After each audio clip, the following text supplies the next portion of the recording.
It has been 6 years since the launch of the Nintendo Switch, and one can say that it has one of the most impressive video game libraries of all time, right up there with the PS2, the Nintendo 64, GameCube, etc., etc. But within all of those games, there are a couple that really stand out to me, and something that I feel has really boomed on the Nintendo Switch, and that ends up being remakes and remasters of some beloved games, and I don't think a lot of people talk about them that much. Which ones are good? Which ones are great? Which ones suck? I don't know. Let's take this time to find out.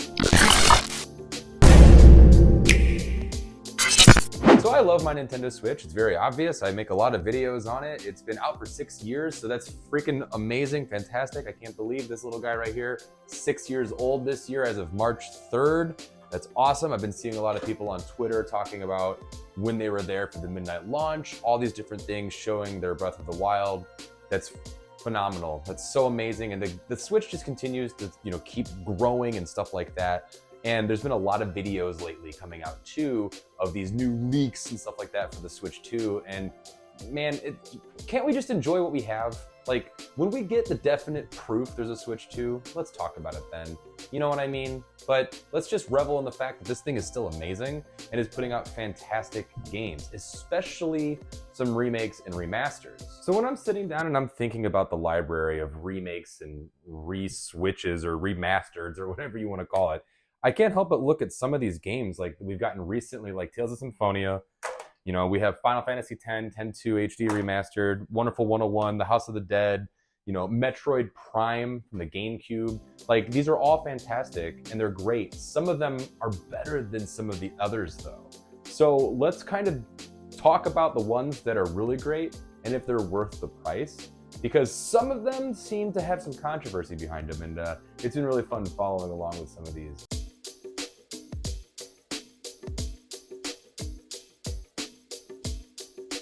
What? What's that? Oh, sorry. Didn't see you there. I was just playing some Mario Kart 8 Deluxe while listening to a fantastic track that you hear right now. What is that you're listening to? Well, Brandon from Just the Gems just recently started making some video game, YouTube music, etc., etc. He's got some really cool stuff over on his SoundCloud. If you like what you're hearing in this video, why don't you head on over there and check that out? It's pretty cool stuff. Tell him I sent you.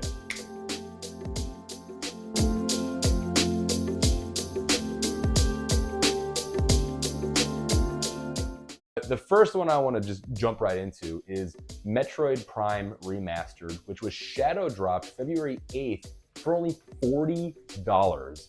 Okay, this game looks like it's a completely brand new game made in 2023, and it's insane to me to think that it's a one-for-one remaster of the original game. Just they took the art and just updated everything. So everything in the game is the exact same way as it was on the GameCube, but looks and controls like a modern day first-person shooter in 2023. And that honestly is kind of insane to me. And for only $40, shadow drop digitally. Now I don't own it physically because I haven't been able to find it yet, and I missed that window to buy it online because I'm a dingus and I just didn't get it. But I'm going to get it eventually.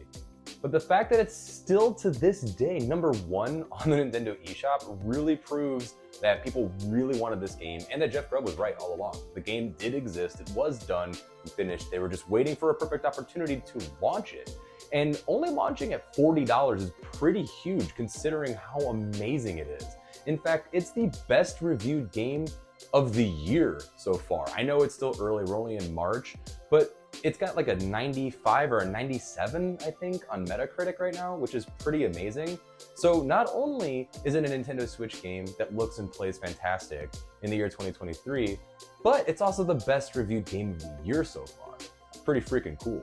Some of the other ones we have though, like Tales of Symphonia, for example, one of the first games I brought up earlier, a little bit of controversy behind this little guy right here. So for those who don't know, this version is actually the PS2 port for some reason. I was reading online, I guess Bandai Namco may or may not have lost the original files and source code for the GameCube version, which we all thought this was going to be.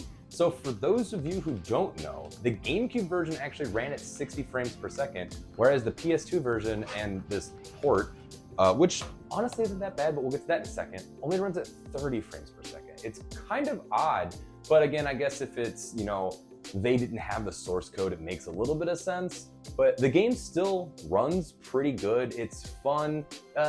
They kind of look a little weird and chibi though at some points, the sprites, like the characters, so everyone kind of looks like they're 10 years old, and it's kind of off-putting, but hey, some people like that stuff. Not me particularly, but hey, whatever. It's not terrible, but for $40 as well, it's the same price as Metroid Prime. It's kind of odd, because you look and see how much detail went into both remasters.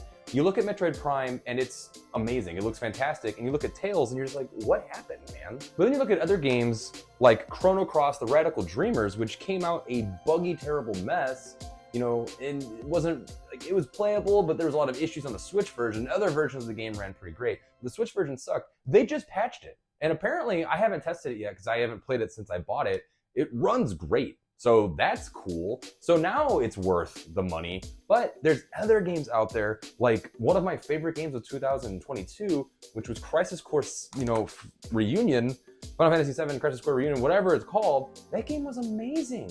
Ground up remake. Looks fantastic, plays incredible. It's really insane how well they did that game. And it's interesting too, because you look at other ones, like The Wonderful 101, freaking great. If you didn't play it on the Wii U, you're really missing out, but on the Switch, it runs flawlessly, it looks great, everything about it's amazing, the sound design is fantastic, it's a really fun, awesome game, and it's a perfect remaster for a modern day game. Other games that I like to point out too are the House of the Dead 1 and 2 remake, or just the House of the Dead remake, I should say, which had a really cool, like, you know, little physical thing. They had like collections and stuff like that, little collectible toys. Game runs freaking fantastic. Also worth 100% your money. And it's cool to see all these different, sorry, this looks a little different. For some reason, I had to change cameras halfway in between because I kept telling me I was out of storage, but I'm not. What I was saying though is it's so cool to see all these games that were out years ago on different consoles getting a chance to kind of be revitalized and shine through on the Nintendo Switch, which is like the 3rd best-selling console of all time. Might end up being the best by the end of its, you know, lifespan. But I just wanted to kind of talk to you guys a little bit about some of these games, because I think and I feel that sometimes people are like, they overlook remakes and remasters. Like, I feel like there should be an entire category at the Game Awards of just remakes and remasters for, you know, like best remake of the year, best remaster of the year, because even look at Resident Evil 4, which is getting ready to come out. That game looks phenomenal, it looks fantastic. Resident Evil 4 is one of the best video games of all time. And then, remember Resident Evil 2 remake? That's one of my favorite video games of all time. The remake of Resident Evil 2. I never would have actually played through Resident Evil 2 if it wasn't for the remake, because I can't stand paint controls in the old Resident Evil games. I know, it's annoying, it's frustrating, fight me, whatever, we can talk about it in the comments. Thank you guys so much for watching. I hope you can check out some of the games I mentioned. There's no specific list. None of them are you know, hard to find besides Metroid Prime and it's physical, but all of them are available on the Nintendo eShop, stuff like that. So if there are any of the games on that list that I mentioned that you think are pretty cool and interesting and you want to check out, comment down below and let me know, because let's talk about video games. Thank you guys so much. See you in the next one.